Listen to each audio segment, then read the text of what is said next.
갑자기 일어서려다 무릎이 말을 안 듣는 느낌, 참 당황스럽고 속상하셨죠. 무릎이 뻣뻣하거나 사각소리가 나거나 다리에 힘이 빠져 한 발 더 내딛기 어려운 순간들. 이건 단지 통증만의 문제가 아닙니다. 내가 더 이상 내 몸을 마음대로 못 움직이는 건 아닐까 하는 불안감 때문이지요. 그런데 혹시 알고 계셨나요? 해답은 비싼 약이나 주사가 아니라 바로 우리 부엌에 있을 수 있다는 사실을요. 나이가 들면 우리 몸은 콜라겐이라는 물질을 덜 만들어내기 시작합니다. 이 콜라겐이 바로 관절, 연골다리 근육을 서로 붙잡아주는 접착제 같은 역할을 하죠. 그래서 60세가 넘으면 평범한 움직임도 점점 더 무겁게 느껴지는 것입니다. 하지만 희망적인 소식이 있습니다. 우리가 이미 자주 먹고 있는 아주 자연스럽고 단순한 음식들이 관절을 부드럽게 해주고 다리에 다시 힘을 불어넣어 줄 수 있다는 사실입니다. 오늘 영상에서는 하루 식단에 쉽게 추가할 수 있는 콜라겐 풍부한 음식 10가지를 함께 살펴보겠습니다. 전혀 낯설거나 비싼 슈퍼푸드가 아닙니다. 오랜 시간 사람들에게 사랑받아온 과학적으로도 입증된 믿을 수 있는 음식들입니다. 혹시 요즘 다리가 뻣뻣하시거나 무릎에서 소리가 더 자주 나거나 예전처럼 편하게 걷고 싶으시다면 이 영상이 꼭 도움이 될 거예요. 그리고 지금 이 영상을 보고 계신다면 좋아요도 눌러주시고 장수지혜 연구소 채널 구독도 부탁드릴게요. 댓글로는 어떤 음식을 가장 먼저 시도해보고 싶은지도 알려주세요. 여러분의 이야기를 듣는 게 저는 정말 좋습니다. 그럼 시작해 보겠습니다. 첫 번째로 소개해드릴 음식은 노년 관절의 액체 황금이라 불리는 음식입니다. 혹시 할머니께서 종종 끓여주시던 뼈 국물 기억하시나요? 그 오랜 시간 끓여낸 평범한 국물 한 그릇이야말로 무릎과 엉덩이, 발목의 콜라겐을 직접 전달해주는 가장 강력한 방법 중 하나입니다. 뼈를 오랫동안 푹 끓이면, 특히 닭발이나 소의 연골 부위 같은 뼈를 쓰면 그 안에 숨겨진 젤라틴 콜라겐 미네랄이 국물 속에 우러나옵니다. 그리고 그 영양소들이 몸속에 들어가 관절 연골을 회복하고 힘줄을 강화하고 피부 탄력까지 개선하는 데 직접 쓰이게 되는 것이죠. 연구에 따르면 콜라겐이 풍부한 음식을 식단에 넣은 사람들은 몇 주 안에 관절 통증이 줄고 움직임이 더 유연해졌다는 결과도 있습니다. 부드럽고 따뜻하며 소화도 잘 되는 이 뼈 국물은 특히 어르신들께 정말 잘 맞는 음식입니다. 시도해보고 싶으신가요? 집에서 직접 끓인 뼈 국물이나 나트륨이 낮은 시판 제품을 따뜻하게 데워서 일주일에 몇 번만 드셔보세요. 혹은 국이나 찌개밥 지을 때 국물로 활용하셔도 좋아요. 그저 편안한 음식처럼 드시기만 해도 무릎과 다리에 큰 힘이 되어줍니다. 자, 이제 따뜻한 국물 한 컵으로 콜라겐을 채우셨으니 바다로 한 걸음 떠나볼까요? 맛도 좋고 관절에 감사받을 음식이 기다리고 있답니다. 세상에서 가장 오래 살고 가장 건강하게 나이 드신 분들이 바다 근처에 사는 경우가 많은 이유. 혹시 아시나요? 그분들은 생선을 단순한 반찬이 아닌 관절을 위한 보약처럼 드시기 때문입니다. 특히 연어, 정어리, 고등어 같은 기름진 생선을 먹으면 단백질뿐 아니라 자연이 준 최고의 항염 영양소와 흡수 잘 되는 해양 콜라겐까지 얻을 수 있습니다. 비결은 생선 껍질에 숨어 있습니다. 우리가 흔히 벗겨내는 그 바삭한 껍질이 바로 콜라겐의 보고 바우쿠입니다.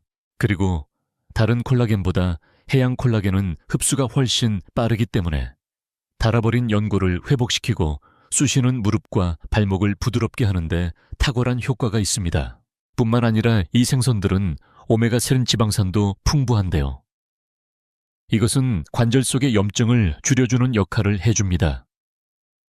여러 연구에서 기름진 생선을 자주 먹는 어르신들이 아침에 느끼는 관절 뻣뻣함이 덜하고 부기도 줄어들며 움직임이 더 수월해졌다는 결과가 있었습니다. 마치 무릎 속에 기름칠을 해주는 느낌이지요. 다음 식사를 준비하실 때 연어를 껍질째 구워보시거나 정어리 통조림을 샐러드에 넣어보세요. 일주일에 딱 2번만 드셔도 확실한 차이를 느끼실 수 있습니다. 자, 이제 바다에서 육지로 돌아와 볼까요? 이번엔 우리에게 너무나 익숙한 고기에서 관절을 위한 비밀을 찾아볼 시간입니다. 닭고기 평범하다고 생각하시죠? 그런데 혹시 닭껍질을 매번 벗겨내셨다면 관절이 원하는 콜라겐을 버리고 계셨을지도 모릅니다. 사실 닭껍질 연골뼈에는 특별한 종류의 콜라겐, 바로 E형 콜라겐이 풍부하게 들어 있습니다. 이 성분은 우리 무릎 엉덩이 관절을 부드럽게 감싸는 쿠션 같은 역할을 하는 연골을 만들어주는 재료입니다. 그래서 많은 분들이 직접 끓인 닭국은 몸을 살린다고 이야기하는 것이지요. 단순히 마음이 따뜻해지는 음식이 아니라 몸 깊숙한 곳을 진짜로 회복시켜주는 음식입니다. 실제로 닭에서 유래한 E형 콜라겐을 꾸준히 섭취한 사람들이 관절 뻣뻣함이 줄어들고 관절염 증상이 개선됐다는 연구 결과도 있습니다. 닭고기는 또 고품질의 단백질도 함께 주기 때문에 나이가 들어도 다리 근육을 유지하는 데 큰 도움이 됩니다. 과하게 먹을 필요는 없습니다. 닭다리를 껍질째 구워 드시거나 뼈째 닭고기로 국이나 찌개를 끓여 보세요. 맛도 좋고 관절 건강도 챙길 수 있는 최고의 방법입니다. 자, 이제 냉장고 문을 한번 열어볼까요? 우리 모두 익숙하게 먹는 아침, 식사 단골 메뉴에 숨겨진 비밀이 있습니다. 작고 둥글고 단백질 가득한 바로 계란입니다. 계란은 콜라겐 자체를 담고 있지는 않지만 우리 몸이 콜라겐을 만드는데 꼭 필요한 재료를 풍부하게 담고 있습니다. 특히 흰자는 프로린이라는 아미노산이 풍부한데 이것이 바로 연골과 결합 조직을 다시 만드는 데 쓰이는 성분입니다. 노른자는 아연구리 같은 미네랄이 들어있어 관절 회복에 꼭 필요합니다. 또 잘 알려지지 않은 사실 하나, 계란 껍데기와 흰자 사이 얇은 막이 계란막인데요.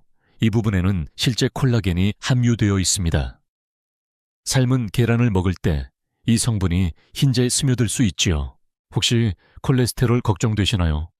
대부분의 건강한 어르신은 하루에 1개 정도는 전혀 문제가 없으며 심장 건강에도 나쁜 영향을 주지 않는다는 연구 결과도 많습니다.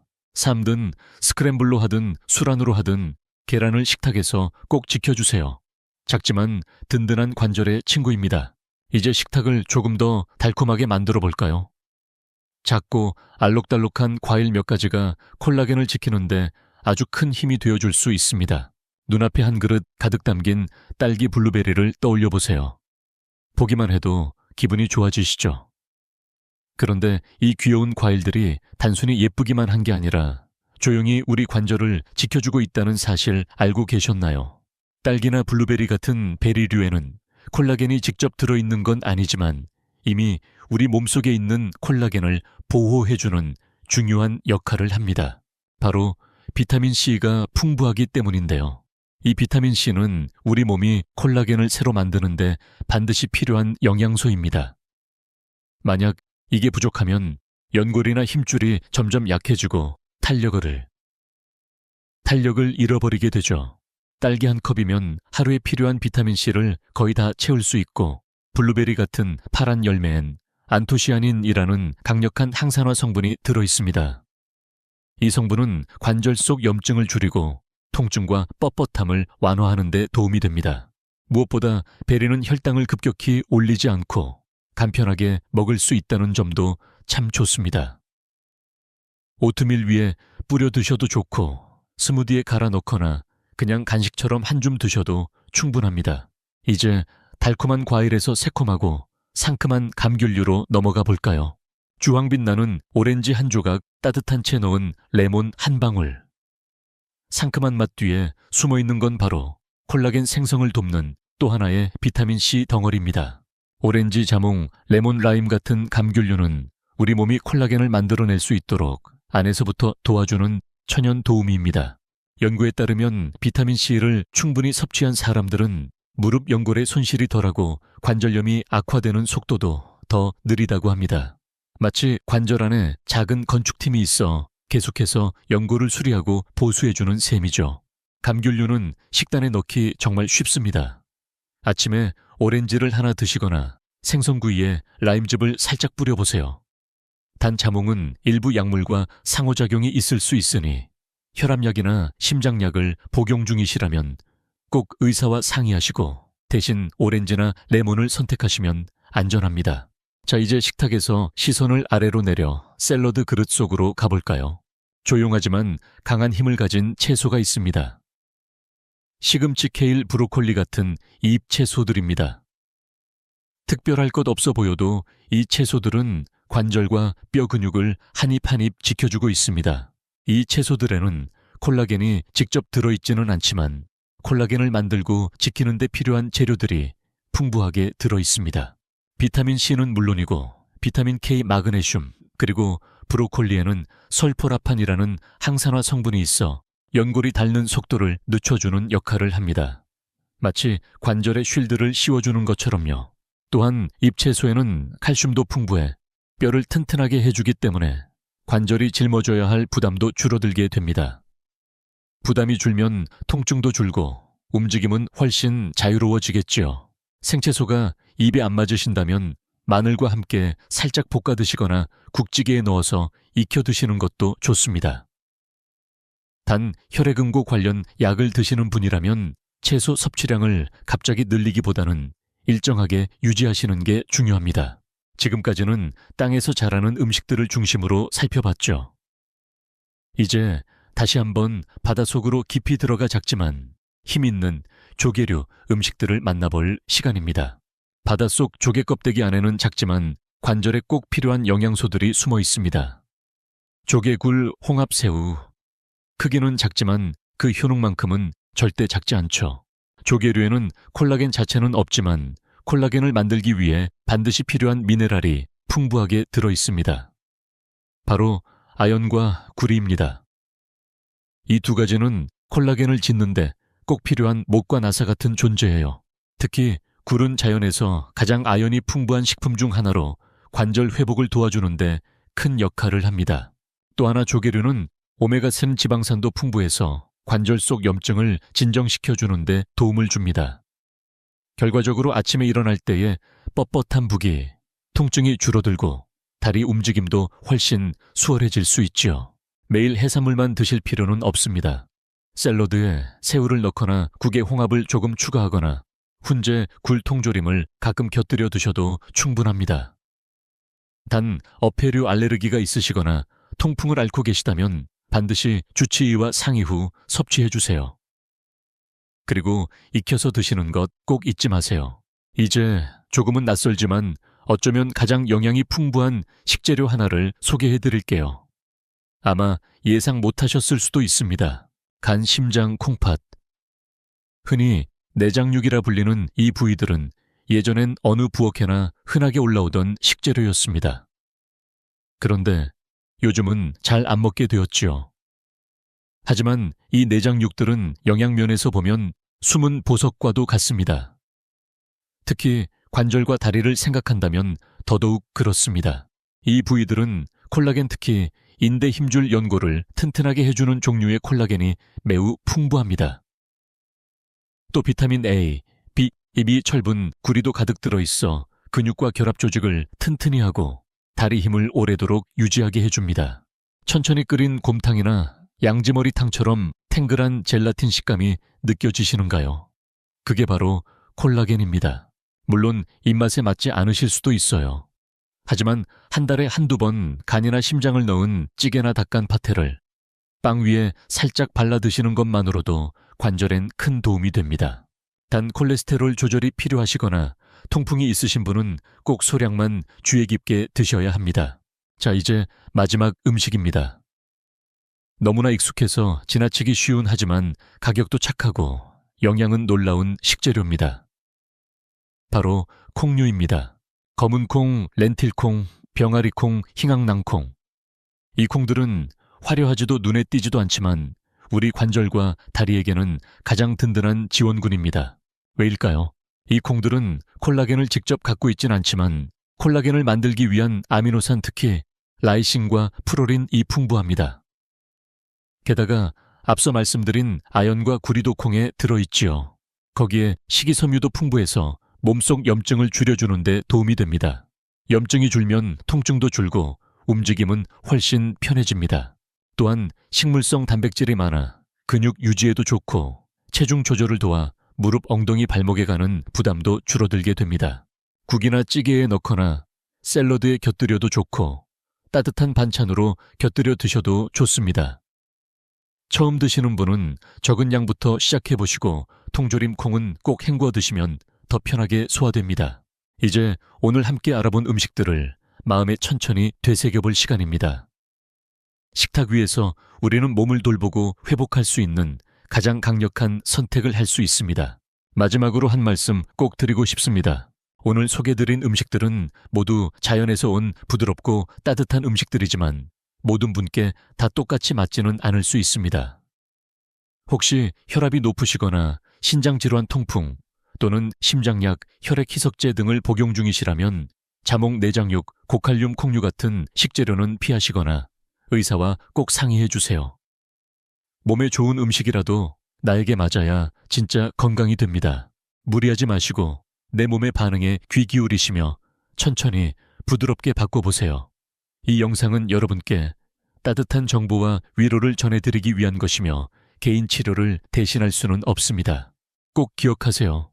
기적의 약을 쫓거나 복잡한 건강법을 따라야만 다리가 튼튼해지는 건 아닙니다. 그저 우리가 먹는 음식 하나하나가 시간 속에 닳아버린 몸을 조금씩 다시 세워줄 수 있습니다. 국 한 그릇, 생선 한 점, 채소 한 포기, 과일 한 입. 하루하루 쌓이다 보면 조용히 그리고 강하게 우리 몸을 변화시켜줍니다. 처음부터 완벽할 필요 없습니다. 단지 하루 한 가지 작은 변화만으로 시작해보세요. 뼈국물을 한번 끓여보고 튀긴 음식 대신 연어를 구워보고 콩이나 베리를 식탁 옆에 두는 것부터요. 여러분은 고통 없이 움직일 자격이 있습니다. 당당히 일어서고 여유롭게 걸으며 몸이 발목을 잡지 않는 인생을 살아가셔야 합니다. 이 영상이 마음에 조금이라도 닿았다면 오늘부터 시작해보세요. 댓글로는 이번 주에 먼저 시도해보고 싶은 음식을 알려주세요. 좋아요도 눌러주시고 장수지혜 연구소 구독도 잊지 마시고요. 여러분의 다음 발걸음 바로 식탁에서 시작됩니다. 저와 함께 한 걸음씩 걸어가 보실까요? 60세 이후 몸이 예전 같지 않다고 느끼신 적 있습니까? 계단을 오르다가 숨이 차고 예전엔 가볍게 들던 장바구니가 이제는 묵직하게 느껴지는 순간이 있죠. 대부분은 나이가 들어서 그렇겠지라고 말합니다. 하지만 의학적으로 보면 이건 단순한 노화가 아닙니다. 근육의 영양 불균형 때문입니다. 많은 분들이 근육이 줄어드는 이유를 단백질을 덜 먹어서라고 생각합니다.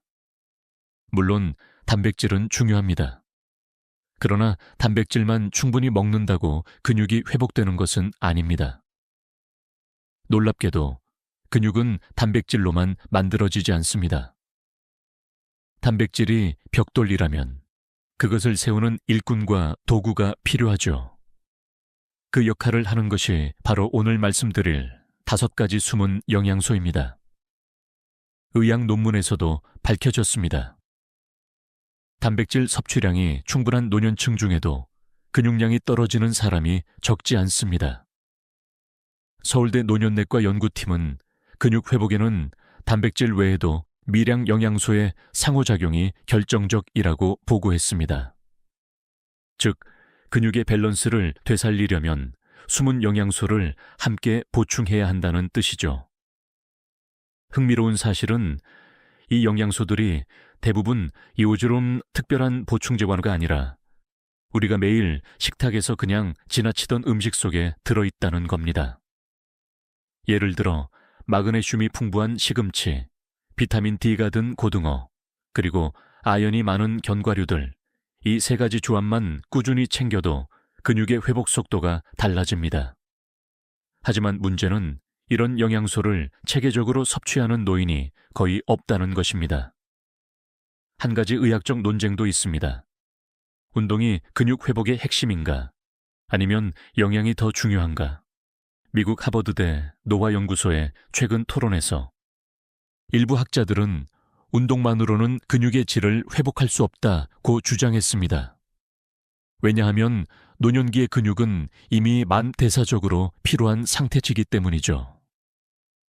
다시 말해, 아무리 운동을 해도 필요한 영양소가 공급되지 않으면 근육은 지어지지 않는 집과 같습니다. 여기서 중요한 질문 하나 드리겠습니다. 여러분의 식탁에는 단백질 외에 어떤 영양소가 들어있나요? 대부분은 기억이 나지 않습니다. 하지만 그 무심함이 바로 근육이 서서히 빠지는 이유입니다. 오늘 영상에서는 근육을 다시 일으켜 세우는 5가지 숨은 영양소와 근육을 갉아먹는 3가지 나쁜 습관을 함께 알려드리겠습니다. 마지막까지 보시면 몸이 무겁던 이유가 얼마나 단순했는지 깨닫게 되실 겁니다. 지금 시청 중인 여러분, 혹시 어느 도시에 계신가요? 서울, 부산, 제주, 혹은 해외에 계신 분들도 댓글로 남겨주세요. 여러분의 근육 회복 루틴이 오늘부터 새로 시작될 수 있도록 이 영상을 끝까지 함께 하겠습니다. 지금부터 말씀드리는 내용을 놓치시면 10년 후 근육의 1/4이 사라집니다. 하지만 끝까지 들으시면 오늘부터 바꿀 수 있습니다. 이제 근육을 깨우는 첫 번째 숨은 영양소, 마그네슘 이야기로 들어가 보겠습니다. 몸이 자주 무겁고 피곤하다면 근육이 지쳐 있는 것이 아니라 에너지 스위치가 꺼져 있는 상태일 수 있습니다. 그 스위치를 켜주는 물질이 바로 마그네슘입니다. 근육의 수축과 이완, 신경 자극, 단백질 합성에 이르기까지 거의 모든 과정에 관여하는 숨은 주역이지요. 우리 몸속 마그네슘의 60% 이상이 근육과 뼈에 저장되어 있습니다. 그런데 나이가 들면 흡수율이 떨어지고 커피나 이뇨제, 혈압약 등이 배출을 가속시킵니다. 결국 충분히 먹어도 몸 안에는 남지 않는다는 뜻입니다. 실제로 65세 이상 인구의 절반이 마그네슘 부족 상태라는 통계도 있습니다. 근육이 쉽게 뭉치고 다리에 쥐가 자주 나는 이유가 여기에 있습니다. 마그네슘은 단백질을 세포 안으로 운반하는 역할을 합니다. 단백질이 아무리 많아도 마그네슘이 없으면 근육세포는 문을 닫아버립니다. 쉽게 말해, 마그네슘은 단백질을 근육으로 데려다주는 택시입니다. 그런데 택시가 없으면 벽돌, 단백질은 쌓이지 않고 흩어집니다. 그래서 단백질만 챙기던 분들이 오히려 근육이 줄어드는 역설을 겪게 되는 것이죠. 조금 흥미로운 사실도 있습니다.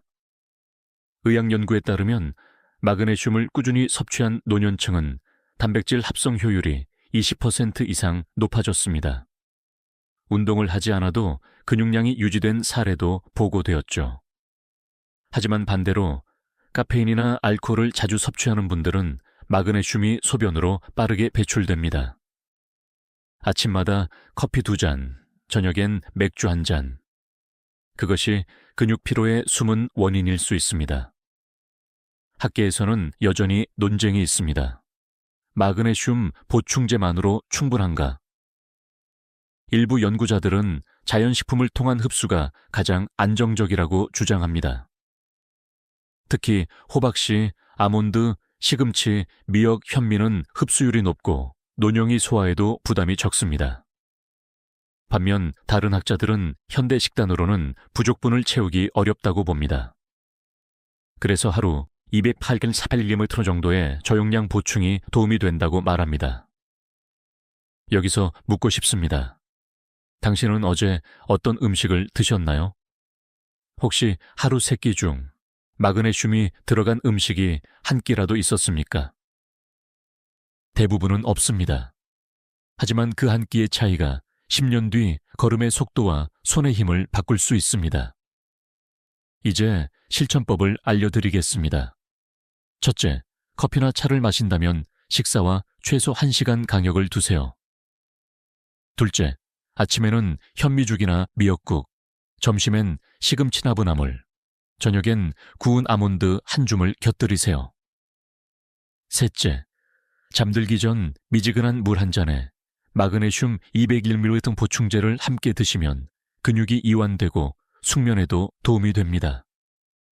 하루 2번 손가락이 저리거나 다리에 쥐가 자주 나신다면 그것은 몸이 마그네슘이 필요하다고 신호를 보내는 것입니다. 그 신호를 무시하면 근육은 서서히, 그러나 확실히 약해집니다. 지금 이 순간에도 당신의 근육은 조용히 도움을 기다리고 있습니다. 다음 시간에는 그 근육을 보호해주는 또 다른 숨은 영양소, 비타민 D에 대해 말씀드리겠습니다.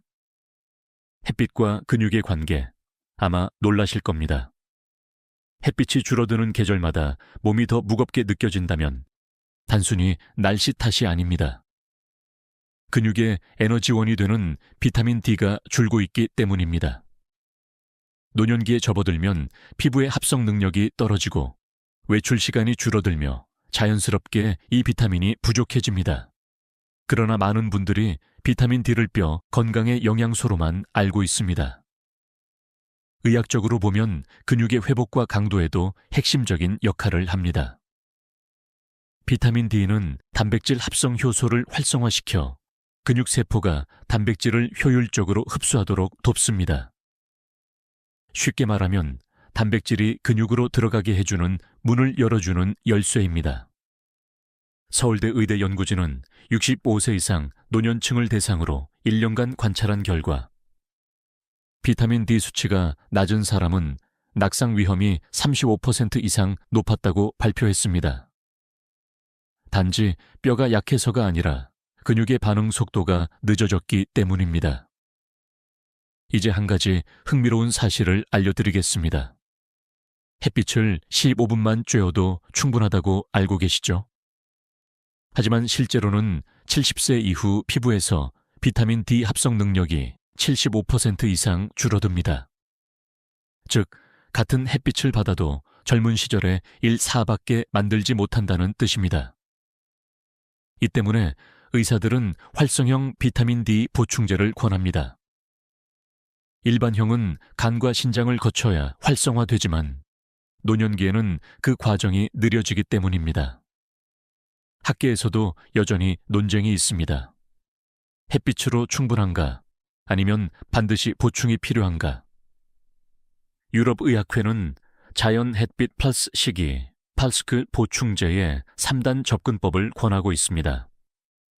반면 일부 학자는 과도한 보충은 칼슘 과잉을 유발할 수 있다며 주의를 당부하죠. 중요한 건 균형입니다. 하루 800달천 IU 정도의 비타민 D를 식사 후 섭취하면 흡수율이 가장 높습니다. 그럼 어떤 음식을 먹으면 좋을까요? 연어, 고등어, 계란 노른자, 버섯이 대표적입니다. 특히 고등어 한 토막은 비타민 D 보충제 한 알에 맞먹는 양을 제공합니다. 하지만 조리법도 중요합니다. 기름에 튀기면 비타민 D가 30% 이상 파괴되므로 가볍게 구워 먹는 것이 가장 좋습니다. 이쯤에서 스스로에게 물어보세요. 당신은 오늘 햇빛을 얼마나 쬐셨습니까? 커튼을 닫은 채 하루를 보냈다면 몸의 비타민 D 저장고는 텅 비어 있을 가능성이 높습니다. 그 결과 근육세포는 쉽게 피로해지고 재생 속도는 느려집니다. 비타민 D가 부족하면 단백질이 제 기능을 하지 못하고 단백질이 제 기능을 못하면 근육은 회복되지 않습니다. 그 연결고리를 되살려주는 것이 바로 햇빛 한 줌과 비타민 D 한 알입니다. 실천법은 간단합니다. 아침 10시에서 오후 2시 사이 팔과 다리에 15분 정도 햇빛을 쬐세요. 그리고 저녁 식사 후에는 활성형 비타민 D 보충제를 섭취하세요. 꾸준히 4주만 지속해도 몸이 한결 가벼워지고 잠든 근육이 깨어나는 느낌을 받을 것입니다. 결국 근육의 젊음은 햇빛에서 시작됩니다. 이제 세 번째 숨은 영양소, 오메가3로 넘어가 보겠습니다. 근육 속 염증을 줄이고 단백질 합성을 돕는 또 하나의 놀라운 비밀이 기다리고 있습니다. 노인 환자들을 진료하다 보면 이런 말씀을 자주 듣습니다. 선생님, 단백질도 챙기고 운동도 하는데 왜 근육이 잘 안 붙죠?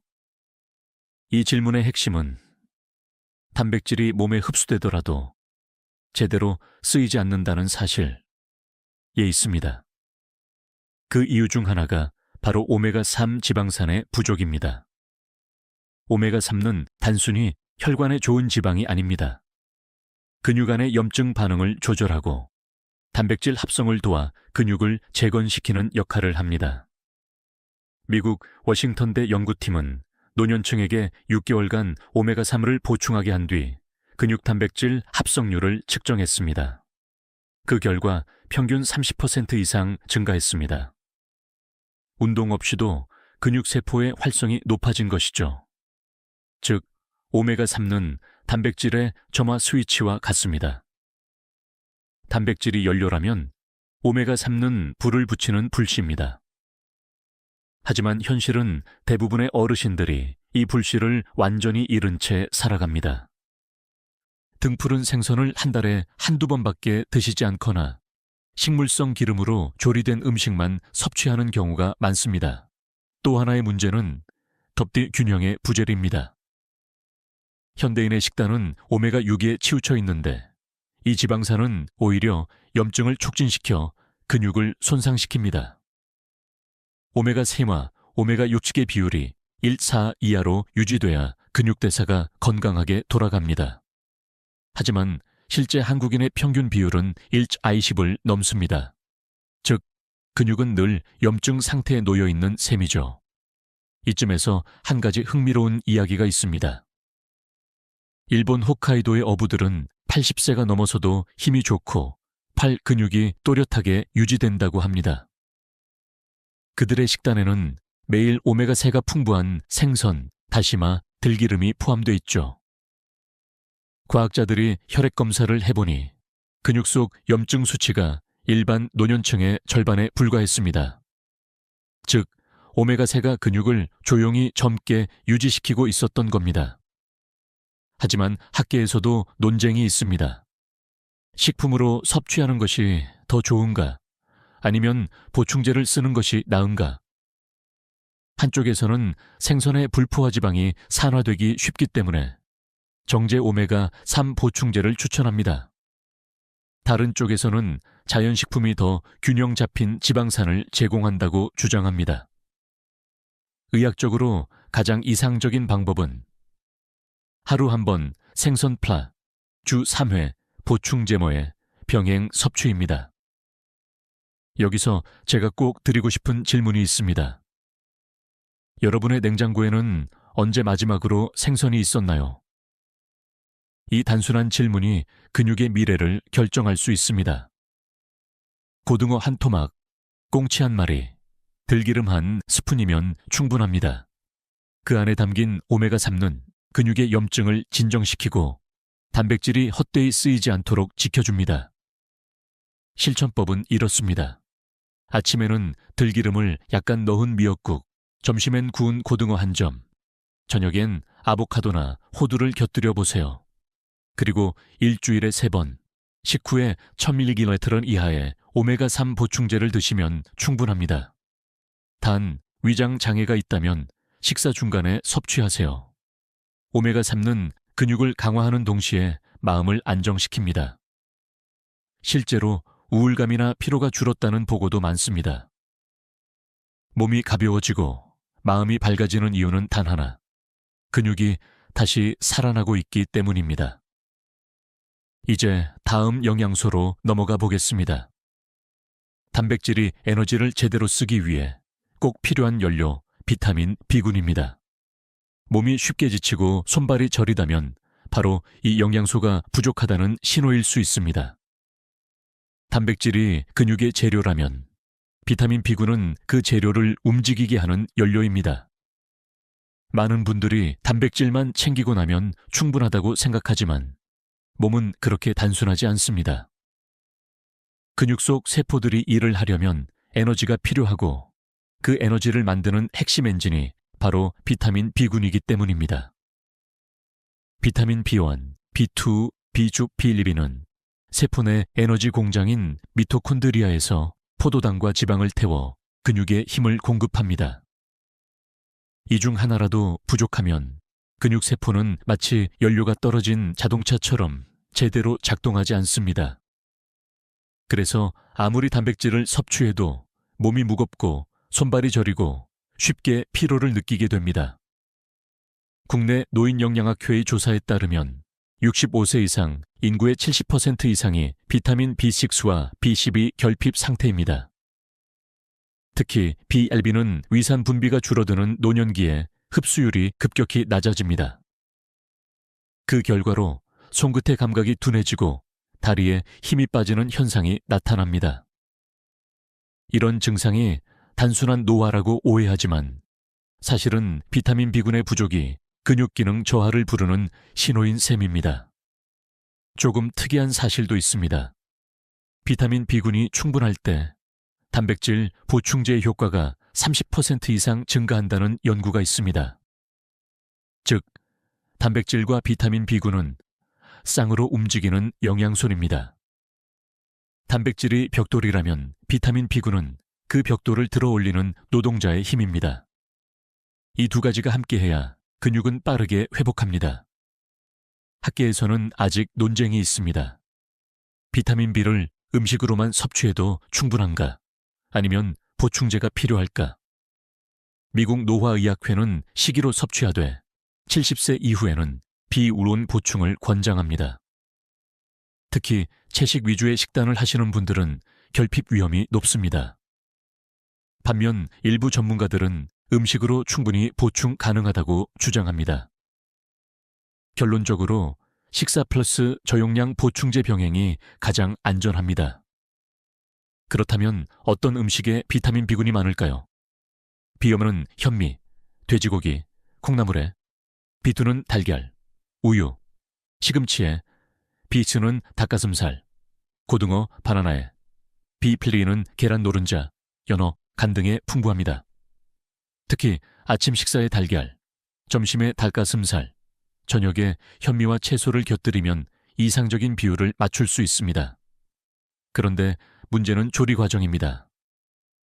비타민 B군은 열에 약하기 때문에 장시간 끓이거나 볶으면 절반 이상 파괴됩니다. 따라서 삶거나 데치는 시간은 3분을 넘기지 않는 것이 좋습니다.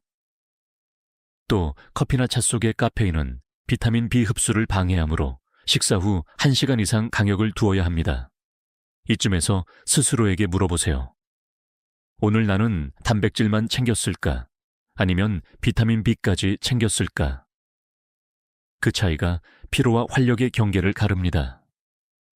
비타민 B군이 충분한 사람은 단 10분 걸어도 몸이 가볍고 부족한 사람은 5분만 걸어도 숨이 찹니다.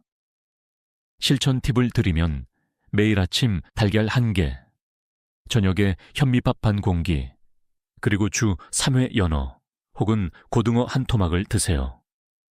그 위에 비타민 B 복합제 하나를 더하면 금상첨화입니다. 단, 고용량 보충제는 피하세요. 과잉 섭취 시 신경과민이나 불면을 유발할 수 있습니다. 당신의 몸은 오늘도 에너지가 필요하다고 신호를 보냅니다. 그 신호에 답하는 가장 좋은 방법은 근육의 연료를 다시 채워주는 것입니다. 비타민 B군은 그 연료의 불씨입니다. 이제 5번째 숨은 영양소로 넘어가겠습니다. 근육 손상을 막고 회복 속도를 높여주는 항산화 미네랄, 아연과 셀레늄의 이야기가 기다리고 있습니다. 이 두 가지는 적게 있어도 많아도 문제인 균형의 영양소입니다.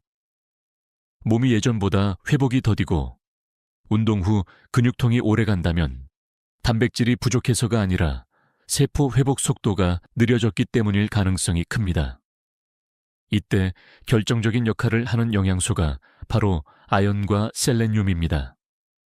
두 가지 모두 몸에서 미량만 필요하지만 없으면 근육은 절대로 제대로 회복되지 않습니다. 아연은 단백질 합성 과정의 마무리 기술자입니다. 세포가 새 단백질을 만들 때 그 구조를 단단하게 고정하는 역할을 합니다. 셀레늄은 활성산소를 제거하는 항산화 방패로 근육 손상을 막고 피로 회복을 돕습니다. 즉, 아연이 벽돌을 세우고 셀레늄이 그 벽을 녹슬지 않게 지켜주는 역할을 하는 셈입니다.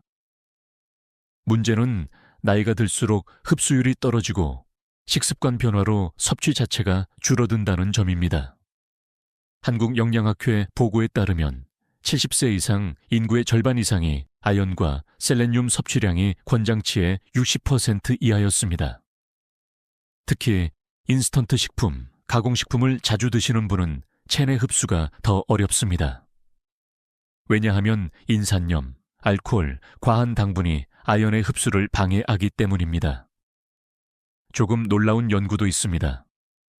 핀란드 헬싱키대 연구진은 노년층 500명을 10년간 추적 조사했는데 셀레늄 수치가 높은 그룹은 낮은 그룹보다 근력 유지율이 2배 이상 높았고 낙상률은 절반 이하였습니다. 그 차이는 운동량보다 식단의 미세한 균형이었습니다. 학자들 사이에서는 아직 논쟁이 있습니다. 아연과 셀레늄을 보충제로 함께 먹어도 될까? 한쪽에서는 두 성분이 서로 산화환원 작용을 하며 균형을 맞춘다고 하지만 다른 쪽에서는 과잉 섭취 시 오히려 산화 스트레스를 유발할 수 있다고 경고합니다. 결론은 간단합니다. 조금씩 꾸준히 음식으로 섭취하는 것이 가장 안전합니다. 그렇다면 어떤 음식이 좋을까요?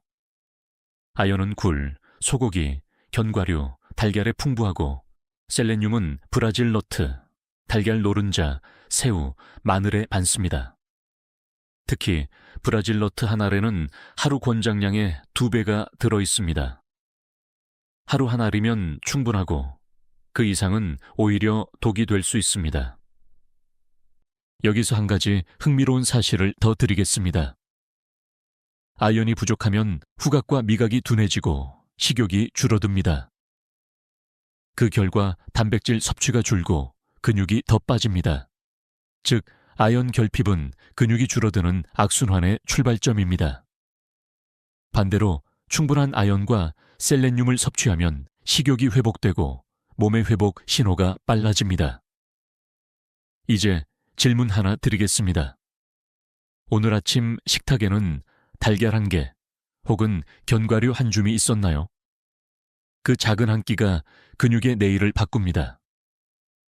몸은 매일 조금씩 손상되지만 그만큼 매일 조금씩 회복할 수 있습니다.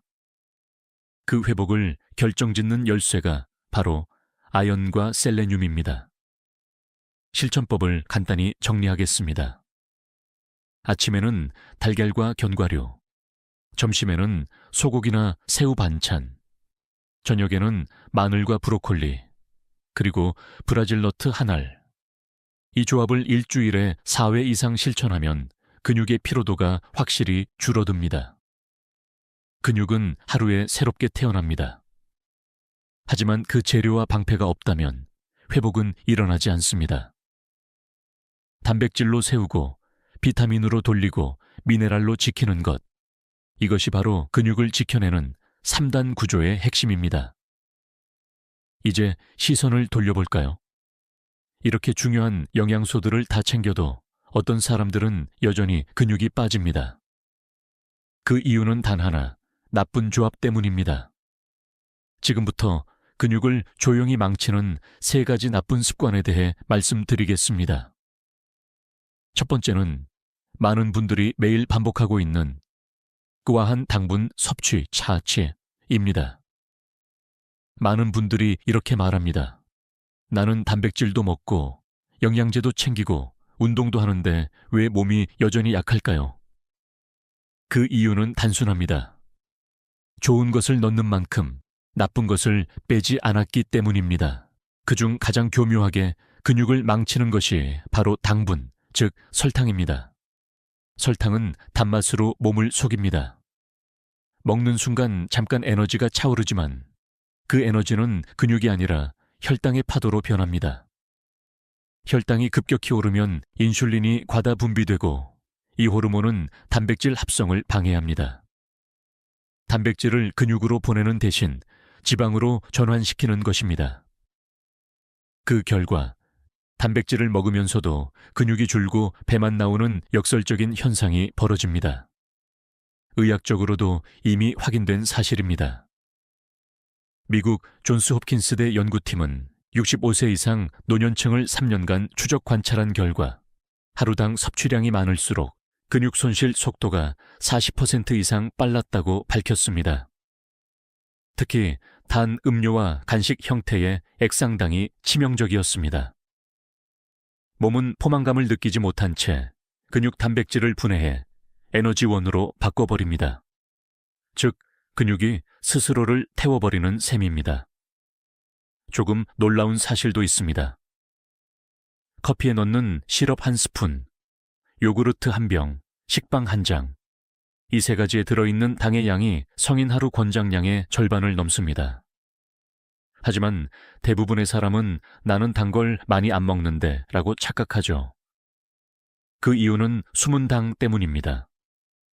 소스, 케첩, 드레싱, 심지어 저지방 요거트에도 당이 숨어 있습니다. 학계에서는 여전히 논쟁이 있습니다.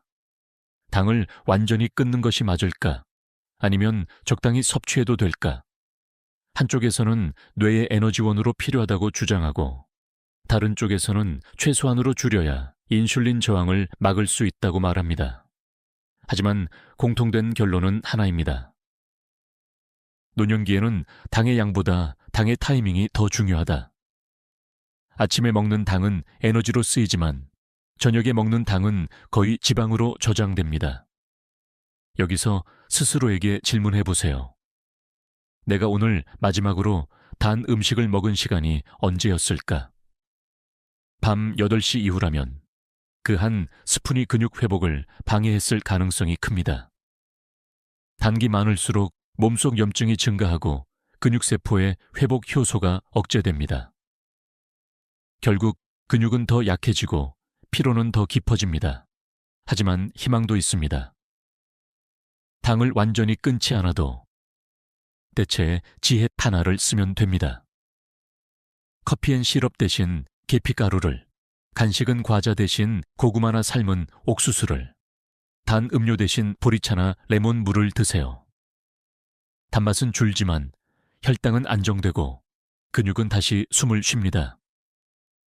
실천 팁을 정리하겠습니다. 하루 총 당 섭취를 12오분한테 이하로 줄이세요. 설탕 5스푼 이하. 음식 라벨에 탄수화물 중 당류를 반드시 확인하세요. 단 것이 당길 때 단백질이 포함된 간식, 두유, 삶은 달걀을 먼저 드세요. 몸은 우리가 넣는 음식의 정직한 결과물입니다. 당이 줄어드는 순간 몸의 염증도 잦아들고 근육의 회복력이 눈에 띄게 올라갑니다. 불과 2주 만에 무겁던 몸이 가벼워졌다는 환자들이 많습니다. 이제 다음 나쁜 조합으로 넘어가겠습니다. 이번엔 우리가 매일 먹는 소금, 즉 과한 염분이 근육의 수분과 수축력을 어떻게 망치는지 살펴보겠습니다. 단맛만큼이나 짠맛도 근육을 조용히 갉아먹습니다. 나는 닭에는 안 먹지만 짠 걸 좋아해서 괜찮겠지라고 생각하는 분들. 그 짠맛 속에 숨은 드럼만 나트륨의 함정어를 모르고 계신 경우가 많습니다. 근육은 단백질뿐 아니라 수분으로 이루어져 있습니다. 근육의 약 75%가 물인데 이 수분이 있어야 세포가 팽팽하게 유지되고 단백질이 제대로 합성됩니다.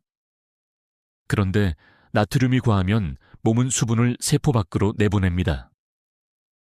결과적으로 근육세포가 마르고 수축력이 떨어지며 피로가 쌓이는 것이죠. 국내 보건복지부 자료에 따르면 60세 이상 인구의 하루 나트륨 섭취량은 권장치의 2.5배 이상입니다. 특히 국물 위주의 식사, 젓갈, 김치, 된장찌개 같은 음식이 주요 원인입니다.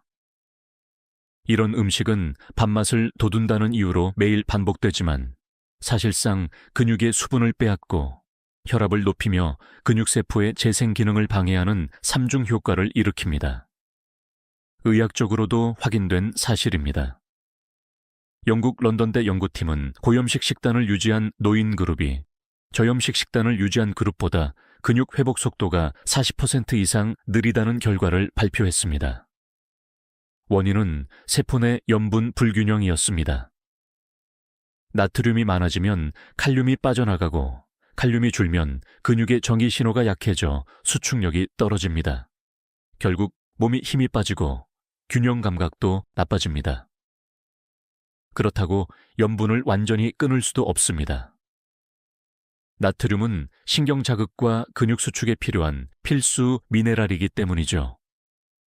문제는 과한 섭취와 나쁜 형태입니다. 즉, 정제소금 가공식품의 염분이 문제이고 천일염 재래된장, 자연 발효 간장처럼 미네랄이 살아있는 천연 염분은 오히려 몸에 전해질 균형을 도와줍니다.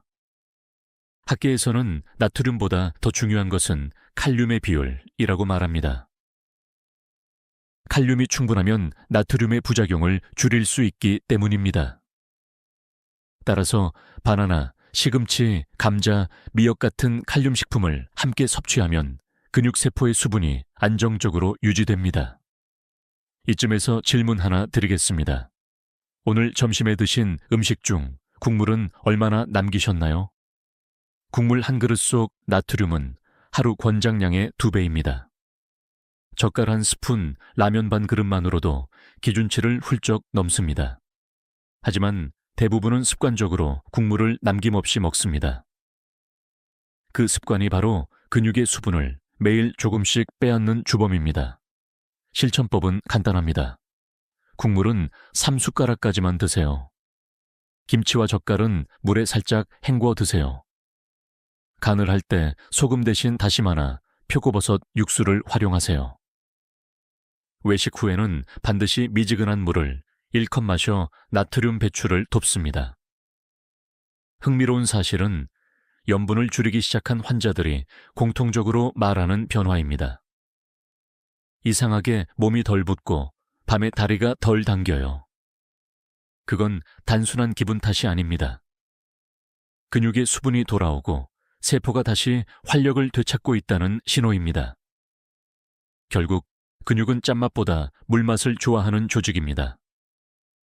오늘부터 국물의 양을 줄이는 것, 그것이 근육 회복의 첫 걸음입니다. 다음으로 넘어가겠습니다. 세 번째 나쁜 조합, 많은 분들이 건강 루틴이라고 착각하는 습관, 바로 늦은 밤 단백질 간식입니다. 이것이 왜 근육을 망치는 가장 교묘한 함정인지 지금부터 자세히 말씀드리겠습니다. 많은 분들이 이렇게 말씀하십니다. 잠들기 전에 단백질을 먹으면 근육 합성에 좋다고 들었어요. 그 말, 반은 맞고 반은 틀립니다. 젊은 사람에게는 도움이 될 수 있지만 노년기에는 오히려 근육을 피로하게 만드는 습관이 될 수 있습니다. 우리 몸은 낮과 밤이 명확하게 나뉜 리듬, 즉 생체 시계무에 따라 움직입니다. 낮에는 단백질을 합성하고 에너지를 쓰지만 밤에는 세포를 정리하고 회복하는 시간이죠. 그런데 밤늦게 단백질을 섭취하면 몸은 회복 대신 소화와 대사에 에너지를 빼앗깁니다. 결국 근육이 쉬지 못하고 회복이 늦어지며 간과 신장에도 부담이 됩니다. 서울 아산병원 노년의학센터의 연구에 따르면 밤 9시 이후 단백질 섭취를 자주 하는 사람은 그렇지 않은 사람보다 근육 내 피로물질 암모니아 수치가 30% 이상 높게 나타났습니다. 그 이유는 단백질이 완전히 분해되지 못한 채 대사 부산물이 혈액 속에 남기 때문입니다. 결국 그 독소를 처리하느라 간이 피로해지고 근육 회복 신호는 억제됩니다.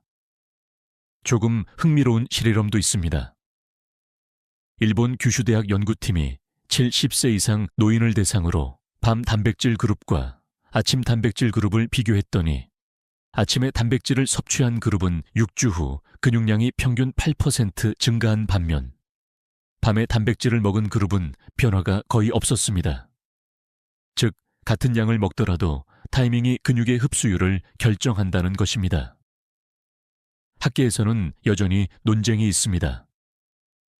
일부 연구자들은 수면 전 소량 7g 이하의 단백질은 도움이 된다고 주장하지만 다른 쪽에서는 노년기에는 위산 분비와 소화력이 약하므로 소량이라도 밤 시간대에는 부담이 된다고 반박합니다.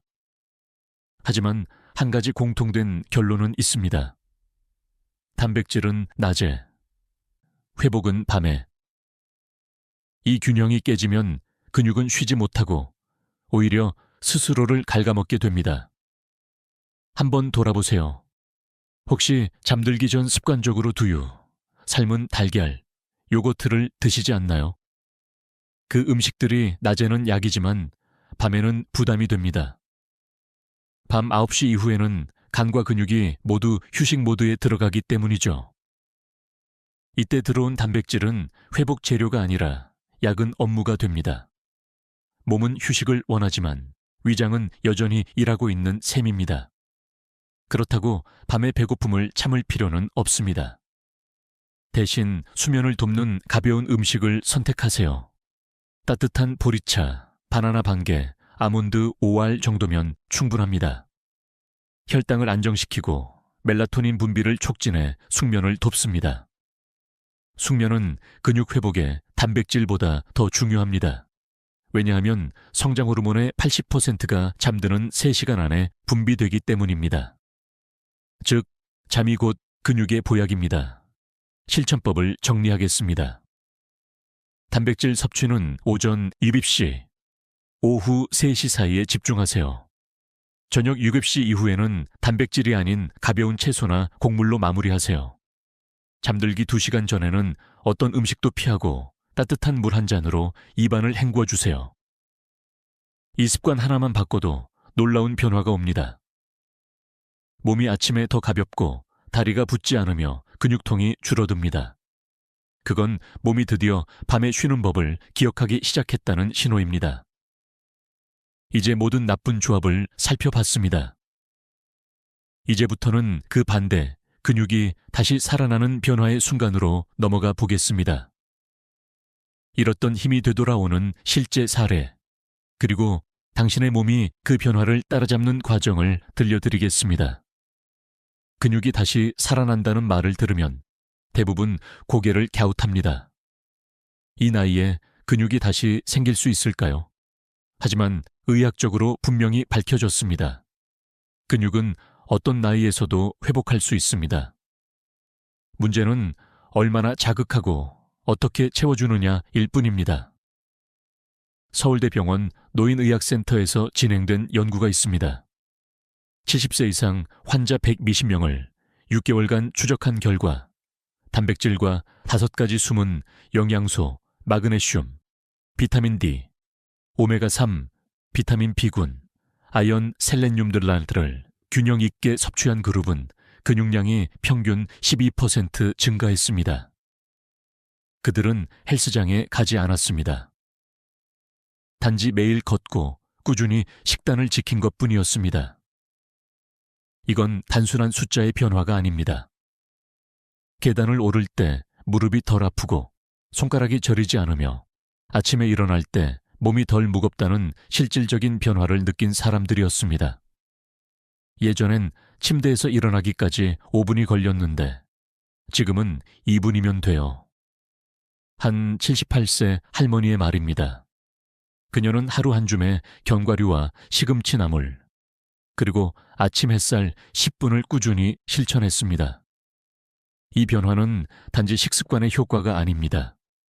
내 몸도 아직 바뀔 수 있다는 믿음이 근육을 깨운 것입니다.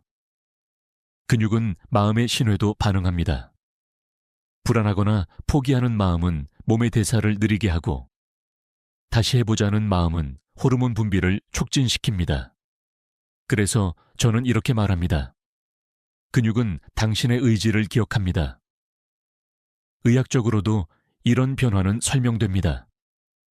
심리적 안정과 자율신경의 조화는 근육의 회복 호르몬인 IGF 완화의 분비를 높입니다. 이 호르몬은 근육세포를 다시 활성화시켜 단백질 합성을 촉진합니다. 즉, 마음이 밝아질수록 근육도 빠르게 회복되는 것입니다. 그래서 꾸준히 웃고 긍정적으로 생각하는 사람일수록 같은 영양을 먹어도 근육이 더 잘 붙는다는 연구 결과가 있습니다. 여기서 잠깐 한 가지 흥미로운 이야기를 들려드리죠. 노르웨이의 한 작은 마을에는 90세가 넘은 주민이 많기로 유명합니다. 그들 대부분은 아침마다 20분간 걷고 생선과 달걀, 견과류를 즐깁니다. 하지만 더 인상적인 건 그들의 태도입니다. 오늘은 어제보다 조금 더 나아질 거야. 이 한마디가 그들의 공통된 인사였습니다. 그 믿음이 근육과 마음을 함께 젊게 유지시킨 것이죠. 여러분의 몸도 같습니다. 단 하루, 단 한 끼의 변화만으로도 몸은 신호를 보냅니다. 음식의 균형이 맞으면 몸은 곧바로 반응합니다. 식후에 피로가 줄고, 손끝이 따뜻해지고, 다리에 힘이 돌아옵니다. 그건 단순한 기분이 아니라 근육이 다시 산소를 쓰기 시작했다는 증거입니다. 이제 한번 상상해 보세요. 지금보다 3개월 뒤 계단을 거뜬히 오르고 거울 앞에서 팔에 힘줄이 다시 드러나는 당신의 모습을. 그건 꿈이 아니라 충분히 가능한 변화입니다. 근육은 배신하지 않습니다. 단지 우리가 먼저 손을 내밀지 않았을 뿐입니다. 오늘 당신이 그 손을 내민다면 몸은 반드시 응답할 것입니다. 작게라도 움직이고 꾸준히 채워주는 그 순간 잃었던 힘은 반드시 돌아옵니다. 이제 다음으로 넘어가 보겠습니다. 근육이 회복될 때 몸과 마음에서 어떤 감정의 변화가 일어나는지, 그리고 그 감정이 어떻게 당신의 삶을 다시 빛나게 만드는지를 말씀드리겠습니다. 나이가 들수록 몸은 느려지고 반응이 둔해진다고 느끼시죠? 하지만 신기하게도 몸은 여전히 기억하고 있습니다. 한때 활발히 움직이던 근육의 감각, 땅을 밟을 때의 탄력, 그리고 무언가를 스스로 해냈을 때의 자신감까지 그 모든 기억은 사라지지 않고 조용히 몸 안에 남아 있습니다. 의학적으로 이것을 근육 기억, 머슬 메모리이라 부릅니다.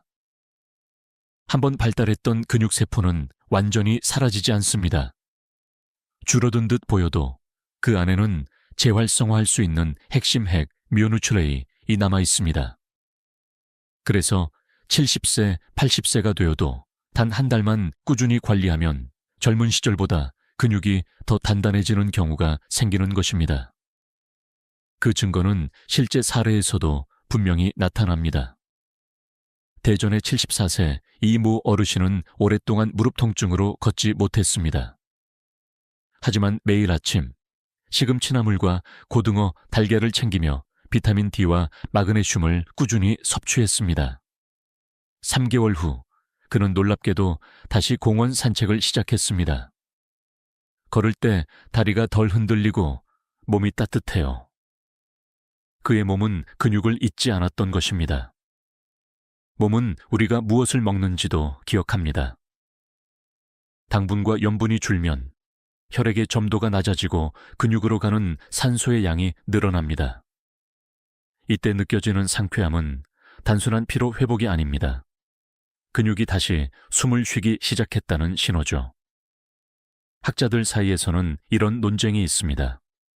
근육 기억이 실제로 존재하는가, 아니면 단순한 심리적 착각인가?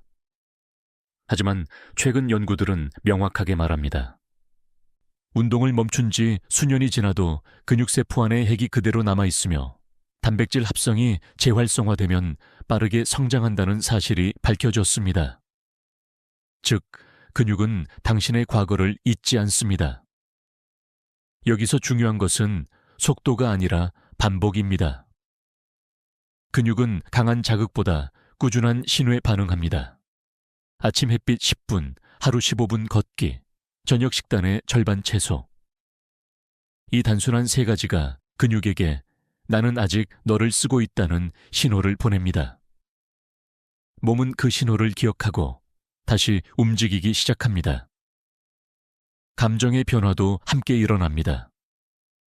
몸이 가벼워지면 마음이 밝아지고, 마음이 밝아지면 몸의 회복 속도가 더 빨라집니다. 이건 단순한 비유가 아닙니다. 긍정적인 감정은 세로토닌 분비를 늘려 근육 회복을 돕는 호르몬, 성장 호르몬, IGF-1을 활성화시킵니다. 즉, 웃을 때 근육이 강해진다는 말은 과학적으로 사실입니다. 이쯤에서 당신에게 묻고 싶습니다. 최근에 내 몸이 고마웠던 순간이 있었나요? 너무 오랫동안 아픈 부분만 바라보며 건강한 부분의 힘을 잊고 살진 않았나요? 당신의 몸은 여전히 기억합니다. 회복했던 날, 산책하던 시간, 아침 햇살의 온기까지도. 그러니 다시 시작하십시오. 근육은 나이가 아니라 신호체난 바에 반응합니다. 하루 3번의 식사, 1번의 미소, 짧은 스트레칭. 이 모든 것이 근육을 깨우는 기억의 자극입니다. 그리고 이 기억은 곧 당신의 자신감으로 이어집니다. 몸이 바뀌면 마음이 따라오고, 마음이 변하면 삶의 리듬 전체가 달라집니다. 이건 단순한 건강 이야기가 아니라 당신이 다시 자기 자신을 회복하는 과정입니다. 이제 마지막으로 넘어가겠습니다. 그동안 말씀드린 모든 좋은 영양소와 나쁜 습관을 정리하며 오늘부터 어떻게 근육 회복 루틴을 실천할 수 있을지 부드럽지만 확실한 마무리로 안내해 드리겠습니다. 지금 이 영상을 듣고 계신다면 당신은 이미 첫걸음을 내디딘 것입니다. 대부분의 사람들은 몸이 변하기를 바라면서도 이제 너무 늦었어 라는 말을 먼저 합니다. 하지만 근육과 세포는 그런 말을 듣지 않습니다. 그들은 단지 신호를 기다리고 있을 뿐입니다. 오늘 우리가 이야기한 5가지 영양소를 기억하세요. 마그네슘, 비타민 D, 오메가3, 비타민 B군, 아연과 셀레늄. 이 5가지는 단백질의 그림자처럼 보이지 않지만 근육의 생명을 지탱하는 숨은 주역들입니다. 이 영양소들이 충분히 들어오면 몸은 스스로 회복을 시작합니다. 손끝의 온기, 걸음의 가벼움, 아침의 활력. 이건 노화의 반전이 아니라 몸이 제자리를 찾는 과정입니다. 그리고 기억해야 할 3가지 나쁜 조합도 있습니다. 과한 당분, 과한 염분, 늦은 밤 단백질. 이 3가지를 피하는 것만으로도 몸은 놀라울 만큼 빠르게 반응합니다. 딱 2주만 실천해보세요. 식후 피로가 줄고 아침에 다리가 덜 붓고 밤에 잠이 깊어집니다.